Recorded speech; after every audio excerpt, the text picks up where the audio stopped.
मधुबनी नगर निगम में वार्ड पार्षद के तौर पे बहुत सारे उम्मीदवार ने अपना नामांकन कराया है।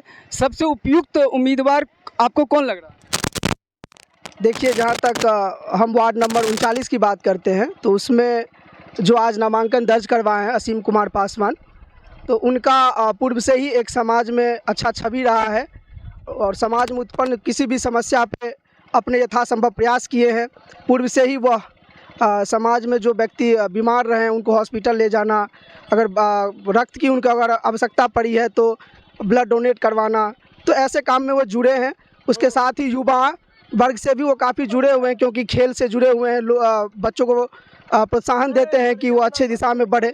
तो मैं मानता हूँ कि असीम कुमार पासवान जी एक अच्छे उम्मीदवार हैं। आपका नाम? जी, दीपक, 39। नमस्कार, मैं हूं आकाश मिश्रा और आप देख रहे हैं मेरा गांव मेरी धरोहर न्यूज चैनल। मधुबनी नगर निगम वार्ड संख्या 39 से वार्ड पार्षद के नामांकन के बाद अपने समर्थकों के साथ उत्साह में दिखे असीम कुमार पासवान।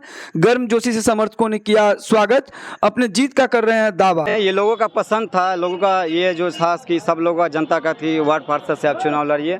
इस बार सबसे निचली स्तर से हम कड़ी से लड़ रहे हैं ताकि क्योंकि हमें ज़्यादा से ज़्यादा सीख मिले। वार्ड पार्षद में जीतने के बाद विकास के क्रम में सबसे पहला प्राथमिकता क्या रहेगा?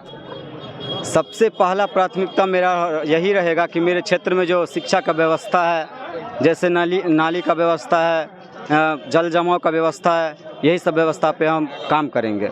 जाते अपने क्षेत्र के जनता को क्या संदेश दें? सभी को शुभकामनाएं, ढेर सारी शुभकामनाएं।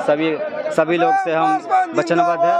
असीम कुमार पासवान, वार्ड क्षेत्र 39। आपको लग रहा है कुछ चुनेंगे? बिल्कुल बिल्कुल, पूरे क्षेत्र के जनता का भरोसा है और हम बहुत अच्छा मजबूत स्थिति में हैं।